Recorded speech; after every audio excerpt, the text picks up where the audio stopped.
What happens when you realize, mid-wedding toast, that the person everyone trusts has already been exposed?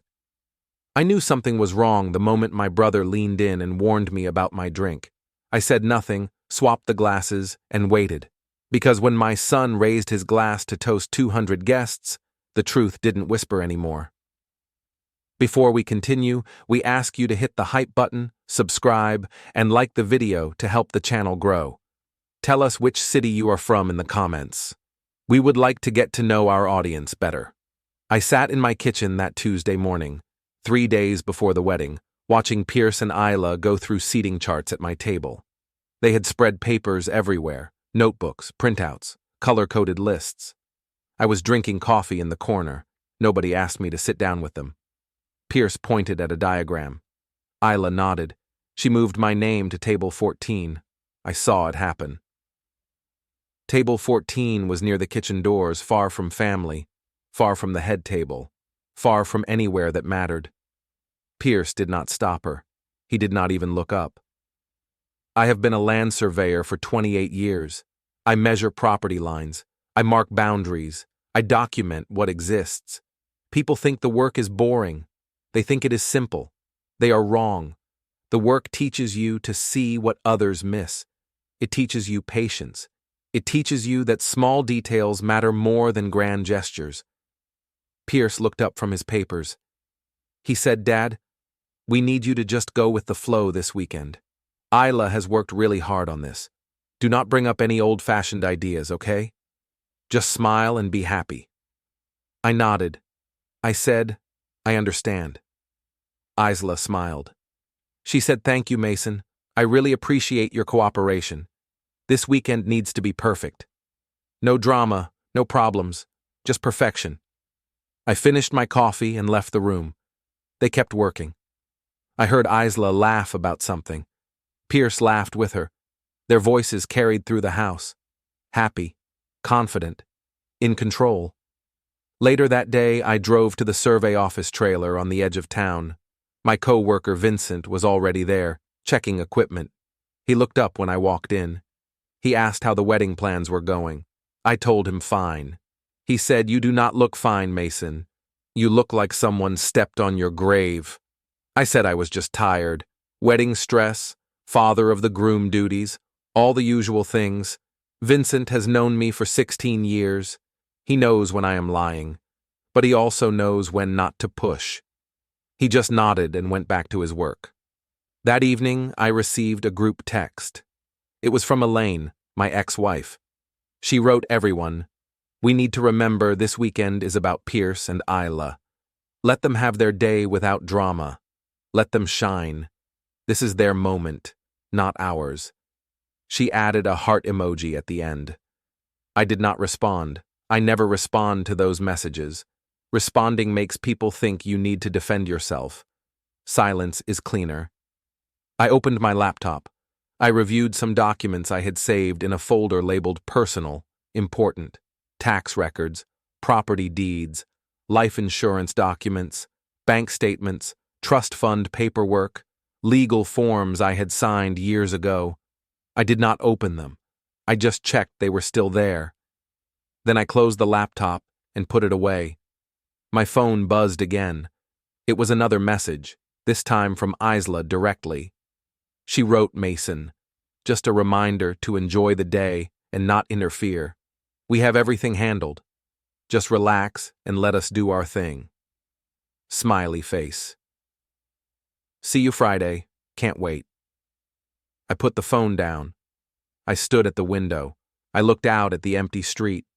The street light at the corner was flickering. On and off, on and off. The light from the neighbor's porch was steady, but dim. I watched the flickering light for 10 minutes. Then I went to bed. I did not sleep well. I never sleep well before big events. I lay in the dark thinking about Pierce, about Isla, about how we had arrived at this moment. The morning of the rehearsal dinner, I woke up at 5:30. The sun was not up yet. I made coffee. I sat at the kitchen table in the dark. I did not turn on the lights. I just sat there with my coffee, listening to the house settle around me. At 7, I went upstairs. I ironed my suit. The dark blue one. The one I wore to important meetings. Pierce used to ask me how to iron a shirt. That was 7 years ago. 8, maybe. Now he does not ask me anything. Now he has Isla to tell him what to do. I remembered when he was 12 years old. He had failed a math test. Not just failed. Got a 43%. He came to me crying.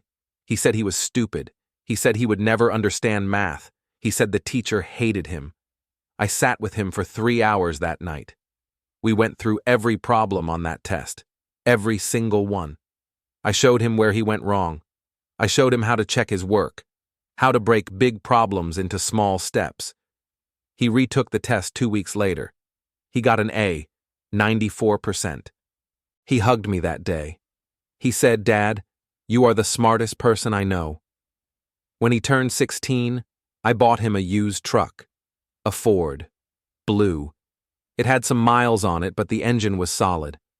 I taught him how to change the oil, how to check tire pressure, how to read a map without using a phone, how to drive in snow, how to parallel park. He listened to everything I said. He took notes. He practiced. When he started college, he called me twice a week, sometimes 3 times. He asked about his classes, about money, about girls, about what major to pick, about whether he should join a fraternity. I wired him money when his laptop broke. $600. I sent him care packages during finals week, snacks, energy drinks, encouraging notes. Then he met Isla in his senior year. She was a junior, business major, confident, polished, beautiful. She came from a family with money, real money. Her father owned a chain of car dealerships across 3 states. Her mother organized charity events and sat on hospital boards. They lived in a large house with a circular driveway and a fountain in the front yard. Isla started coming to family dinners at my house. She smiled a lot. She complimented the food, even though I could tell she barely ate any of it. She asked polite questions about my work. She listened to my answers with her head tilted, nodding at the right moments. Then one night, she corrected the way I held my fork. She said it was just a suggestion. She said in formal settings, people usually hold it this way, not that way. She demonstrated. Pierce laughed. He said, "Dad, she is right, you know. You have been doing it wrong your whole life." After that night, things changed. Small things at first. Pierce stopped calling as much. When he did call, Isla was always in the background. I could hear her voice. She would say things like, "Tell him we are busy," or "We already decided that," or just say you will call him back later. The calls became shorter, then less frequent. Then they mostly stopped. 2 years ago, Pierce called me on a Saturday morning. He sounded nervous. He said, "Dad, I need to ask you something. Isla and I are looking at buying a condo. We found a great place. Good location. 2 bedrooms. But we are a little short on the down payment. Could you help us out? Just a loan. We will pay you back." I asked how much. He said $12,000. I did not hesitate. I said yes. I transferred the money that afternoon. Pierce thanked me. He said he would pay me back within a year, maybe sooner. That was 2 years ago. He never mentioned paying me back. Not once. When I saw him at Christmas that year, he did not bring it up. Neither did I. Last year, Isla told Pierce they should have the wedding at Riverside Estate. It was the most expensive venue in the county. Elegant, historic, gardens and fountains and a ballroom with crystal chandeliers, the kind of place you see in magazines. Pierce called me. He said, "Dad, we have most of the wedding covered, but the venue is expensive, really expensive. Could you help us out? Isla really has her heart set on this place. It would mean a lot to both of us." I asked how much. He said $18,000. He said, "I know it is a lot. I know you have already helped us. But this is my wedding. It only happens once. I want it to be perfect for Isla." I said yes. I did not have $18,000 sitting around. I had to pull it from my retirement savings, the account I had been building for 28 years. But I did it.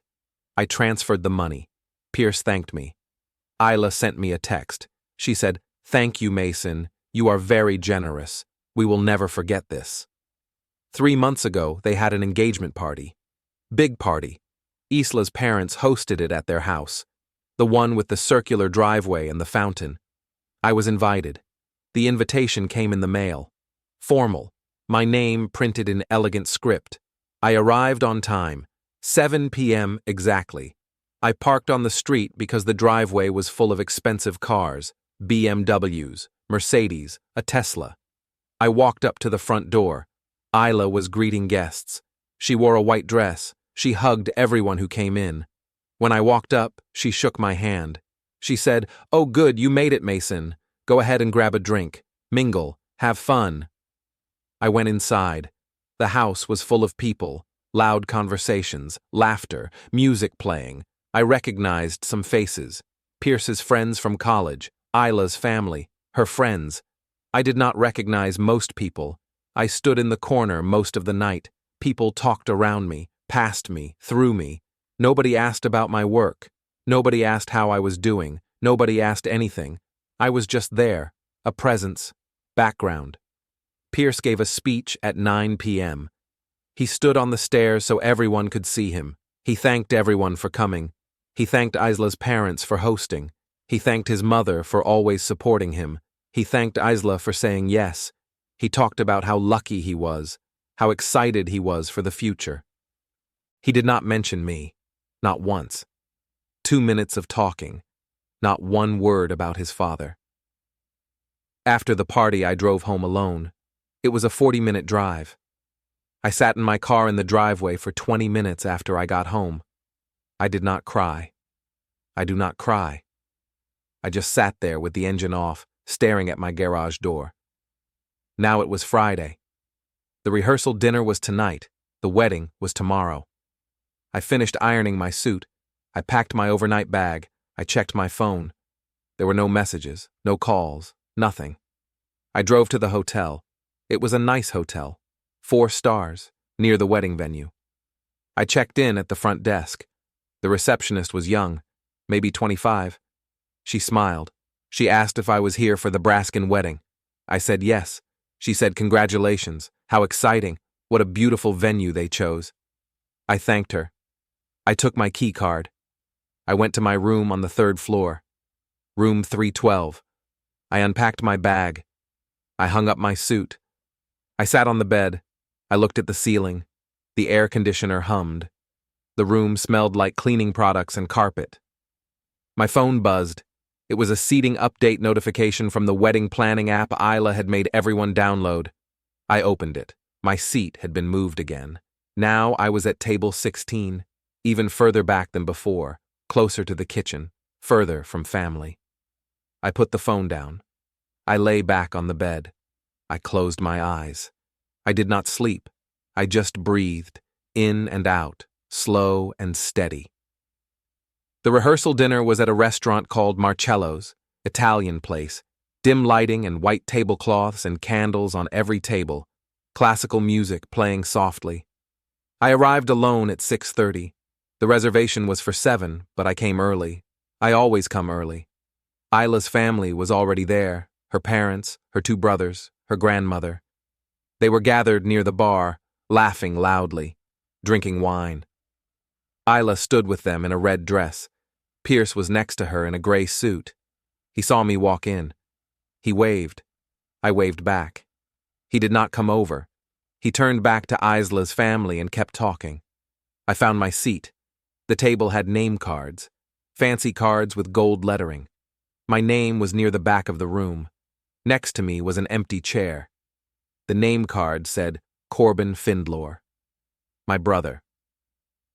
Corbin arrived 10 minutes later. He is 3 years younger than me, 59 years old. He teaches high school history. He has been teaching for 32 years. He is good at his job. Students love him. He notices things, small details, patterns in behavior. He asks questions that matter. Corbin sat down. He looked at me. He said, "You look tired, Mason. Really tired." I said, "I am fine, just wedding stress." He said, "No, you are not fine." I can see it in your face. I did not argue. Corbin knows me better than anyone. Better than Elaine ever did. Better than Pierce does now. We grew up together, shared a room until I was 16, fought together, protected each other. He knows my tells. The dinner started at 7:15. Speeches were made. Isla's father stood first. He talked about how proud he was, how beautiful Isla looked, how successful Pierce was, how perfect they were together. Everyone clapped. Then Elaine stood, my ex-wife. She wore a blue dress. She talked about how she remembered Pierce as a little boy, how he had grown into such a wonderful man, how beautiful the couple was, how excited she was for grandchildren. People clapped again. Some laughed. Then Pierce stood. He held a glass of wine. He thanked everyone for coming. He thanked Isla's parents for hosting. He thanked his mother for everything she had done. He thanked Isla for being patient with him, for loving him, for choosing him. He did not look at me once during his speech. 2.5 minutes. I timed it. Not one glance. Corbin leaned over when Pierce sat down. He said quietly, "Have you noticed how Isla looks at you?" I said, "What do you mean?" He said, "She watches you. Not in a friendly way, not like a daughter-in-law, like she is waiting for you to make a mistake, like she is studying you." I said, "I have noticed." Corbin nodded. He said, "Be careful this weekend, Mason. Something feels wrong." I said, "I know." After dinner, people moved to a bar area near the restaurant entrance. Small groups formed. Conversations continued. Laughter. More wine. I stayed at the table. Corbin stayed with me. We did not talk much. We just sat, watched. Isla walked past our table around 9 p.m. She stopped. She looked down at me. She said, "Mason, are you having a good time? You seem quiet." I said, "Yes, thank you. Lovely dinner." She said, "Good. Tomorrow is going to be perfect. I have made sure of that. Every detail, everything planned, nothing left to chance." She smiled. Then she walked away. Her heels clicked on the floor. Corbin watched her go. He said that sounded like a threat. I said maybe it was. He said, "What are you going to do?" I said, "I do not know yet." We left the restaurant at 10. Corbin walked me to my car. He said, "Call me if you need anything. Anything at all." I said I would. He drove away in his car. I drove back to the hotel. I went to my room. I did not turn on the TV. I did not read. I just sat in the chair by the window. I looked out at the parking lot. Cars coming and going. People returning from dinner, from bars, from wherever people go on Friday nights.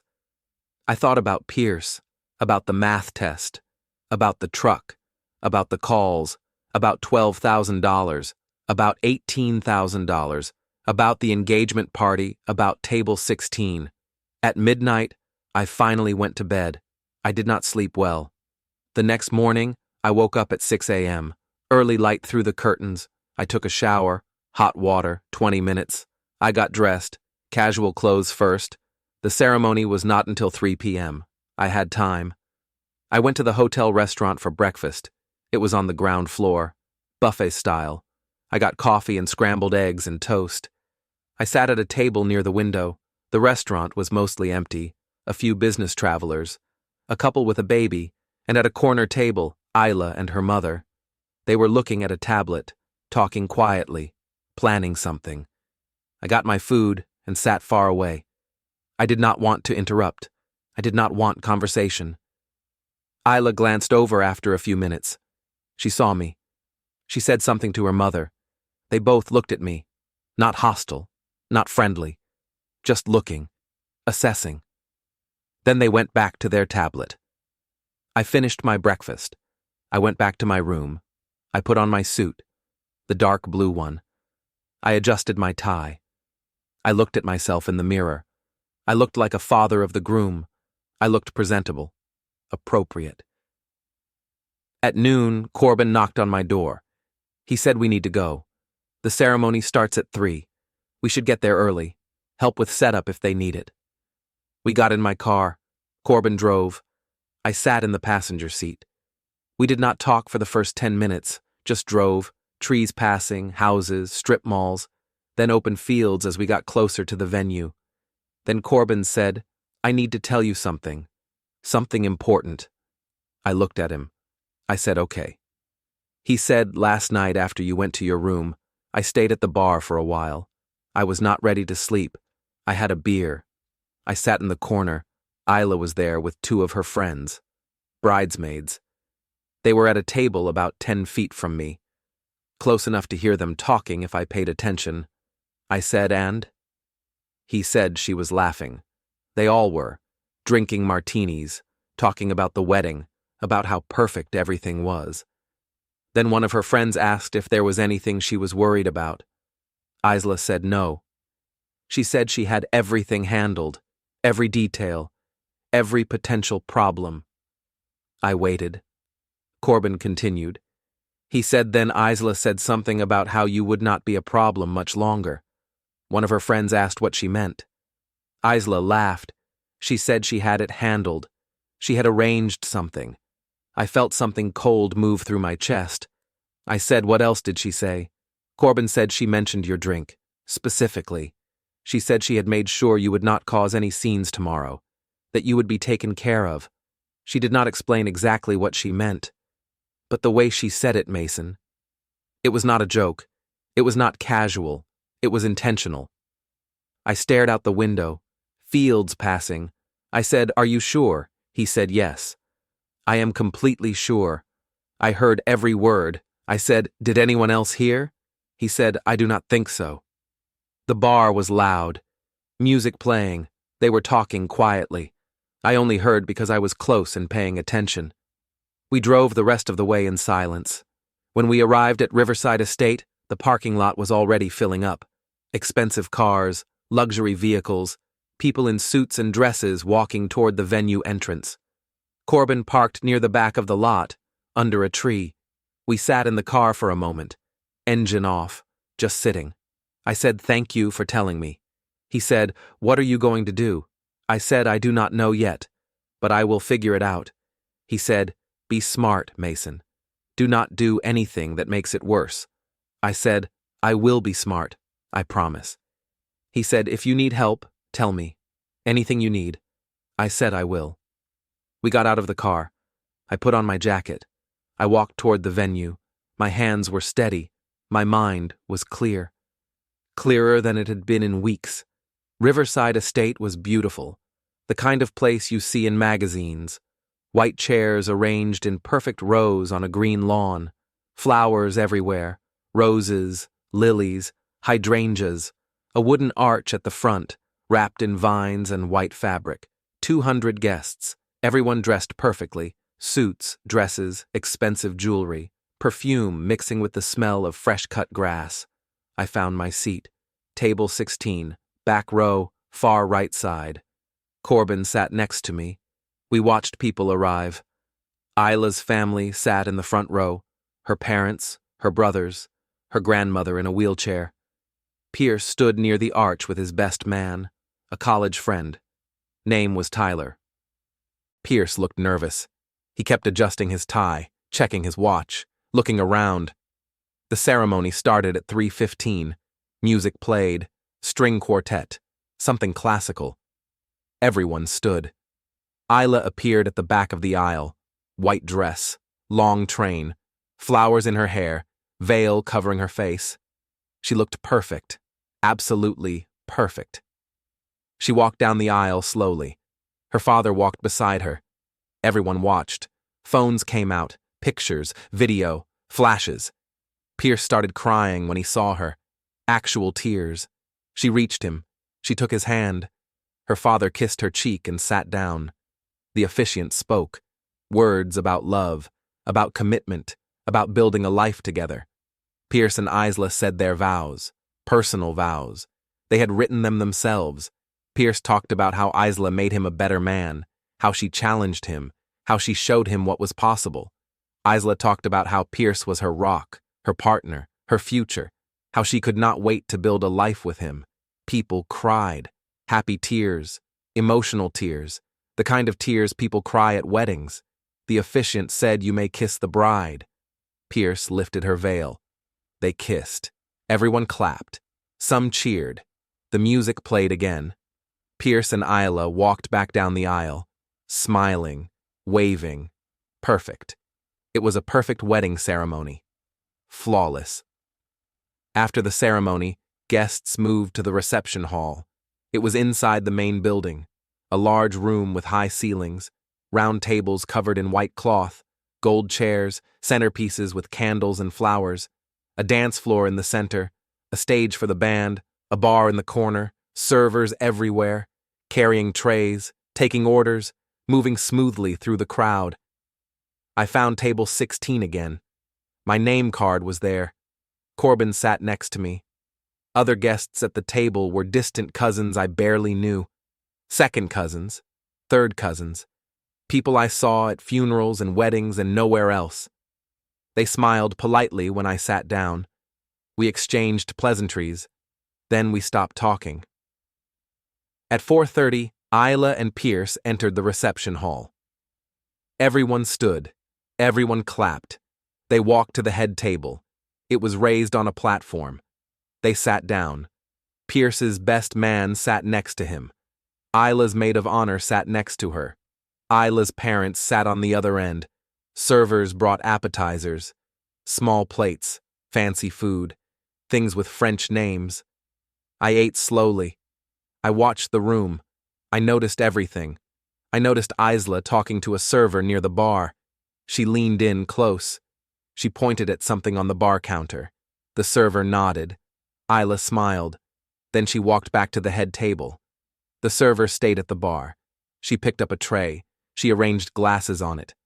Carefully. Corbin saw it too. He leaned over. He said, "Did you see that?" I said yes. He said, "What do we do?" I said nothing yet. We wait. Dinner was served at 5, 3 courses, salad, chicken or fish, dessert. I chose chicken. It was good, tender, well seasoned. I ate slowly. I watched. I waited. I kept my eyes on the bar, on the servers, on Isla. After dinner, the MC took the stage. Young guy, professional voice. He announced that toasts would begin. Pierce's best man went first, Tyler. He told funny stories about college, about Pierce getting locked out of his dorm room, about Pierce accidentally dyeing his hair green before a date. Everyone laughed. It was a good speech, warm, funny, appropriate. Then Elaine stood. She walked to the microphone. She talked about how proud she was of Pierce, how she remembered him as a little boy, how fast time had passed, how beautiful Isla was, how lucky Pierce was. She cried a little. People clapped. Some dabbed their eyes. Then it was Pierce's turn. He stood. He picked up his glass of champagne. The room went quiet. A server moved through the crowd. She placed champagne glasses in front of each guest. Fresh glasses. I watched her. She came to my table. She placed a glass in front of me, then one in front of Corbin, then the other guests. She smiled. She said, "Congratulations to all of us." Then she moved to the next table. I picked up the glass. I looked at it. Clear. Bubbles rising. It looked normal. Perfectly normal. Corbin looked at his glass, then at mine. He did not pick his up. He just looked at it. Pierce started talking. He thanked everyone for coming. He talked about how much it meant to have everyone there. He thanked Isla's parents for their generosity, for hosting the rehearsal dinner, for their support. He thanked his mother. He said she was the strongest woman he knew. She cried again. Then he said, "I also want to thank my father. Mason, even though we do not always see eye to eye, I appreciate everything you have done. Thank you for being here." People clapped politely. Some turned to look at me. I nodded. I did not smile. I just nodded. Pierce raised his glass. He said to love, to family, to new beginnings, to Isla. Everyone raised their glasses. The room echoed with the sound of glass clinking. People drank. Smiles. Laughter. I looked at my glass. I looked at Corbin. He looked at me. Then he looked at Isla. She was watching me, not Pierce, not the crowd, me. She was smiling, waiting. I stood slowly. I picked up my glass. I walked toward the restroom corridor. People were drinking, talking, celebrating. Nobody paid attention to me. I was just another guest, moving, walking. Corbin followed me a few seconds later. We went into the hallway outside the reception hall. It was quieter there, cooler. The music was muffled. I said I need to switch this glass. He said how. I said I need to put this where Isla will drink it instead of me. Corbin said that is risky. What if you are wrong? What if this is nothing? I said I am not wrong. You heard what she said. She arranged something. This is it. He said, what if you get caught? I said I will not get caught. Everyone is distracted. The music is loud. Nobody is paying attention. We stood there. Music played in the other room. Laughter. Voices. Corbin said, okay. What do you need me to do? I said nothing. Just stay here. Make sure nobody sees me go back in. I walked back into the reception hall. The room was loud now. People were on the dance floor. The band was playing. Upbeat music. Phones were out. Recording. Taking pictures. Everyone was focused on the dance floor, on Pierce and Isla dancing their first dance. I walked to the bar station. The bartender was busy making drinks. 3 people waiting for orders. I placed my glass on the counter next to several others that were waiting to be delivered. Empty glasses. Half-full glasses. Glasses waiting for garnishes. I looked at the head table. Isla's champagne glass was there, 3/4 full. She had not finished it during the toast. A server walked past me carrying a tray. Young woman. Maybe 20. I stopped her. I said, excuse me, I think there might be a mix-up with the glasses at the head table. Could you check? I think one of them might be someone else's. She said, of course, sir. Let me look. She walked to the head table. She picked up Isla's glass. She brought it back to the bar. She set it down next to the other glasses. She looked confused. She checked her notes. I waited. The bartender called her name. She turned away to help him. I picked up my original glass, the one I had been given. I placed it on her tray in the spot where Isla's glass had been. Then I picked up Isla's glass. Her lipstick was on the rim, pink. I held it carefully. I walked back to my table. Nobody saw. The music was too loud. The lights were dim for dancing. Everyone was distracted, watching Pierce and Isla, watching the dance floor. I sat down. Corbin came back from the hallway. He sat next to me. He said, "Did you do it?" I said yes. He said, "Now what?" I said, "Now we wait. We just wait." The toasts continued. Isla's father stood after the first dance ended. He walked to the microphone. He talked about how wonderful Pierce was, how hard-working, how ambitious, how lucky Isla was to have found such a good man, how proud he was to welcome Pierce into the family. He said when you look at Pierce, you see success, you see the future. Everyone clapped. Pierce stood and hugged him. Then Isla's maid of honor gave a speech. She told stories about Isla in college, about late-night study sessions, about spring break trips, about how Isla always knew what she wanted and always got it. She said Isla was the most determined person she knew, the most organized, the most capable. Everyone laughed and clapped. Then Isla stood. She picked up the microphone. The room went completely quiet. People turned to look at her. Phones came up again. Recording, capturing. Isla said, "Thank you all so much for being here. This day means everything to me. Absolutely everything. I have worked so hard to make sure everything is perfect. Every flower, every detail, every moment." She paused. She looked around the room. Her eyes swept over the crowd. They landed on me for just a second, then moved on. She said, "I want to thank my parents for everything they have done, for raising me, for supporting me, for giving me the tools to succeed in life. I want to thank Pierce for being exactly who I needed, for being the partner I deserve." She looked around again. She said, "I want to thank everyone who supported us, who believed in us, who helped us get to this moment." She paused again. she said, and I want to thank those who are here even though they might not understand everything we have built together, even those who come from a different world. We appreciate you being here. People clapped. It sounded sincere, but I heard it. The edge in her voice, the slight emphasis on different world. She was talking about me. I knew it. Corbin knew it. Maybe others knew it too. Isla reached for her glass. The server had just placed it back in front of her. The glass I had switched. My original glass. She raised it.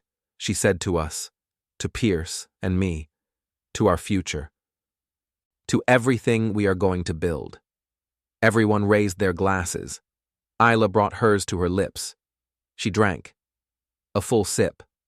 Then another. She set the glass down. She smiled at Pierce. He stood. He hugged her. People clapped. The band started playing again. Music filled the room. People stood. They moved toward the dance floor. Conversations started up everywhere. Laughter, movement, energy. Isla sat back down. She was talking to her maid of honor, smiling, gesturing, normal. Corbin leaned over to me. He said, "How long?" I said, "I do not know. Could be minutes, could be longer. Depends on what she used." We waited. 2 minutes, 3 minutes, 4, 5. The room stayed loud. Music, talking, dancing. Then Isla stood suddenly. Her hand went to her stomach. She said something to Pierce. He turned. He looked at her. She shook her head. She tried to smile, but her face was pale. Suddenly pale. She took a step. She stumbled. Pierce caught her arm. He said something. She shook her head again. She said something back. I could not hear it, but I saw her lips moving. People nearby stopped talking. They turned. They looked. Isla leaned against the table. Her breathing changed. Faster. Shallower. Sweat appeared on her forehead. Pierce looked panicked. He called for help. A server ran over. Then another. Then the venue manager, Harold Wexley. Older man. Gray hair. Professional. He had been managing weddings here for 20 years. The music stopped. The room went quiet. 200 people. All watching. Harold asked what happened. Pierce said, "I do not know. She just started feeling sick. She was fine 1 second and then she was not." Isla was sitting now, in her chair, hand on her stomach, breathing hard. Someone brought water. She tried to drink. She could not. She pushed it away. Harold asked if she ate something. Pierce said no. Just the toast. Just champagne. Harold looked at the glass on the table. He picked it up carefully. He smelled it. His face changed. He said, "We need paramedics. Right now." Someone called 911. Harold called for his security staff. 2 men in suits appeared. They started asking questions. What did she drink? When? Who brought the glass? Did anyone see anything unusual? Guests were backing away from the head table, forming a circle, watching. Phones were up, recording everything. Whispers spread through the room like fire. Isla was shaking now, trembling. Her face was wet with sweat. Her makeup was running. Pierce was kneeling next to her. He was shouting questions. She was not answering. She could not. The security staff started talking to servers, asking who prepared the drinks, who delivered them. The young server I had spoken to came forward. She looked terrified. She said she did not know anything.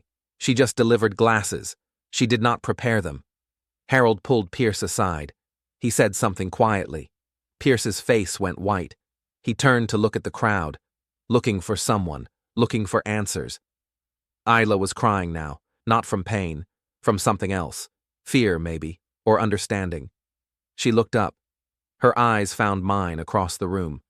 I was still sitting at table 16, not moving, just watching. Her face changed, confusion, then shock, then realization. She understood. She tried to say something. She opened her mouth, but nothing came out except a gasping sound. Pierce turned back to her. He held her hand. He was crying now too. The paramedics arrived 8 minutes later. They came through the main doors with equipment, stretcher, medical bags. They went straight to Isla. They checked her vitals, asked questions. Pierce answered. Isla could not speak clearly anymore. One paramedic asked what she drank. Pierce said champagne, just champagne from the toast. The paramedic picked up the glass. He smelled it. He said, "This is not just champagne. There is something else in here." The room erupted. Gasps, whispers, people talking, phones recording everything. Pierce stood. He turned to the crowd. He said, "Did anyone see anything? Did anyone touch her drink? Please, someone tell me what happened." Silence. Nobody spoke. Nobody moved. Then Isla spoke. Her voice was weak, raspy. She said, "Mason." Everyone turned to look at me. 200 faces, all staring. Pierce said, "What? What about my dad?" Isla said he switched the glasses. He did something. Pierce looked at me. His face was a mix of confusion and anger and desperation. He said, "Dad, what is she talking about?" I stood slowly, calmly. I did not raise my voice. I said I switched the glasses because your wife put something in mine. The room exploded. Voices everywhere, shouting, questions, phones held higher, recording every word.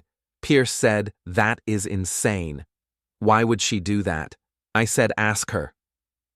Corbin stood next to me. He said, "I heard her last night, at the bar. She was talking to her friends. She said she had handled the Mason problem. She said she made sure he would not cause any scenes. She mentioned his drink, specifically." Pierce looked at Corbin, then at Isla, then back at me.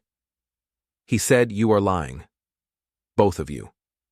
Harold stepped forward. He said, "Mr. Braskin, we have security cameras at the bar station. We can check the footage. We can see exactly what happened." Pierce said, "Do it. Do it right now." Harold left with one of his security staff. The paramedics were still working on Isla. They had her on a stretcher now. They were preparing to take her to the hospital. She was conscious but weak, shaking, crying. The room stayed frozen. Nobody left. Nobody moved. Everyone waited. 5 minutes later, Harold returned. He had a tablet in his hands. He walked straight to Pierce. He showed him the screen. He said, "This is from tonight, about an hour ago." Pierce watched. His face changed as he looked at the video, from anger to confusion to shock to something else, something darker. Harold continued. He said, "The footage shows your wife, Isla, speaking to one of our servers near the bar. She points at glasses being prepared. She gestures toward table 16. The server nods. Your wife walks away. The server prepares a specific glass and marks the tray for delivery to table 16. Pierce looked up from the tablet. He looked at Isla. She was on the stretcher. Paramedics holding her steady. She was crying. She tried to shake her head. She tried to speak. Nothing coherent came out. Harold said, "There is more." After the toast, your father approached a different server. He asked her to check a glass at the head table. She retrieved your wife's glass. While she was distracted, your father switched his glass with hers. He placed his original glass on the tray. He took hers. Nobody noticed because the room was focused on you and your wife dancing. Pierce stared at the tablet, then at me. He said, "You knew." I said, "Corbin warned me." I believed him. I protected myself. Pierce said, "You let her drink it." I said I gave her exactly what she intended for me. The paramedics started moving Isla toward the exit. Pierce followed. He turned back to the room. He said, "Everyone stay. Please, do not leave. I need to figure this out." But people were already leaving, gathering their things, talking, taking final pictures and videos. The wedding was over. Corbin and I walked toward the exit. Nobody stopped us. People moved out of our way. Some stared, some looked away. Some filmed us as we walked past. We got to the parking lot. We got in the car. Corbin drove. Neither of us spoke for the first 10 minutes. Then Corbin said, "What happens now?" I said, "I do not know." He said, "Pierce is going to call you." I said, "Probably." He said, "What will you say?" I said, "Nothing. I have nothing to say to him." Corbin drove me back to my house, not the hotel. I did not want to stay at the hotel anymore. I wanted to go home. He pulled into my driveway. He said, "Are you okay?" I said, "Yes, I am fine." He said, "Call me if you need anything." I said, "I will. Thank you." I got out. I went inside. I locked the door behind me. I sat in my kitchen, the same kitchen where Pierce and Isla had made their seating charts, the same kitchen where they had moved my name further and further away from family. I opened my laptop. I checked my folders, the ones labeled personal, important, property deed, life insurance beneficiary forms, savings account statements, bank records. Everything was in my name. Everything was under my control. I had made changes, quietly, carefully, a week ago. I had called Diana Holt, my attorney, the one who handled my divorce from Elaine, the one who had helped me organize my assets years ago. I told her I wanted to review my documents, all of them. I wanted to make sure everything was clear, everything was protected. She asked why. I said just peace of mind, planning ahead. She said okay. She pulled everything.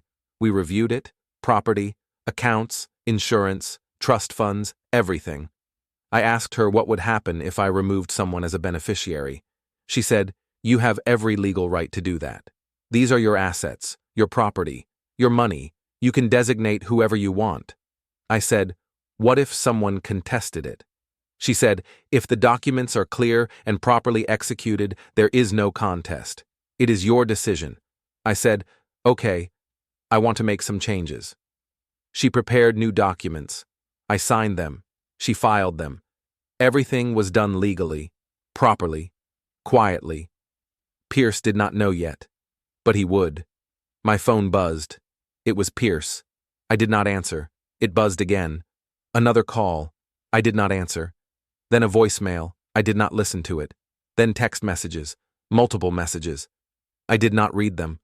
I turned off the phone. I put it in a drawer. I went upstairs. I took off my suit. I took a shower. Hot water. I stood under it for 15 minutes. Then I got dressed in comfortable clothes. I went back downstairs. I made tea. I sat at the kitchen table. I looked out the window. The street light was still flickering, on and off, on and off. I watched it for a long time. 10 days passed.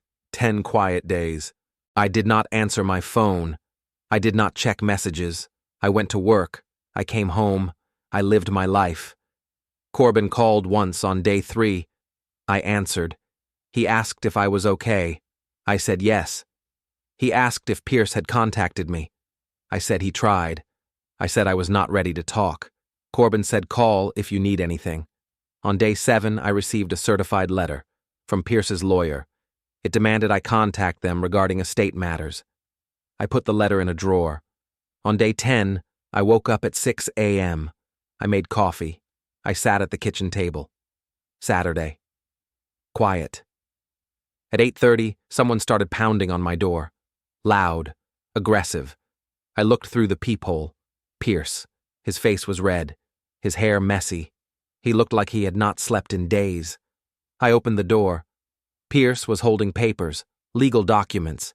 He said, "You have to undo this. You have to fix this right now." I said, "Undo what?" He said, "The house, the accounts, the insurance, everything. You removed me from everything." I said, "Yes, I did." He said, "You cannot do this." I said, "I already did." I consulted Diana Holt. Everything was in my name. I had every legal right. Pierce said, "I am your son." I said, "And you told me to get out. At your wedding.